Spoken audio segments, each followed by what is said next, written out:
अस्सलाम वालेकुम दोस्तों।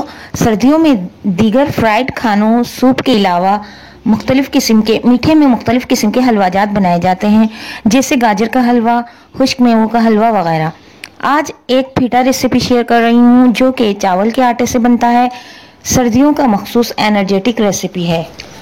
बनाने का तरीका: चावल का आटा आधा किलो, चुटकी भर नमक शामिल करें, नीम गर्म पानी थोड़ा थोड़ा छिड़क कर मसलते जाइए। स्टेप 2: पानी से मसले हुए आटे को इस तरह छान लें उंगलियों की मदद से।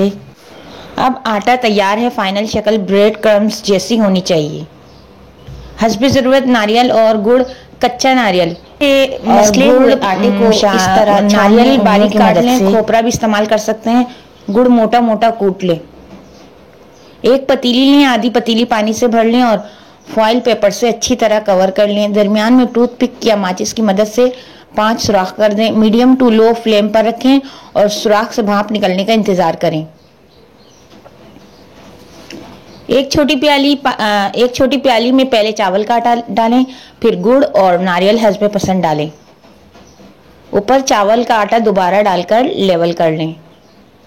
एक सूती का कपड़ा से प्याली ढककर पतीली के 5 सुराखों के ऊपर उल्टा करके रख दें। छोटी प्याली आहिस्ता से निकालकर एक बड़े प्याले से ढक दें ताकि भाप जो है चारों तरफ अच्छे से भाप से ही पकेगा, ये फैल जाए। भाप फैलने के लिए छोटी प्याली को हटाकर थोड़ा सा बड़ा वाला प्याला उसके ऊपर रख दें। 4 से 5 मिनट में गर्मा गर्म खाया फीटा तैयार है। एहतियात से उतारें और सर्व करें। सर्दियों में हमारी खास सौगात से लुत्फ अंदोज हो। उम्मीद है आप इसको ट्राई करेंगे तो आपको बहुत मज़े का लगेगा। इस रेसिपी को ट्राई करते हुए अगर किसी किस्म की मुश्किलात का सामना हो तो नीचे कमेंट्स में आकर पूछ सकते हैं। आपके तमाम मसले का जवाब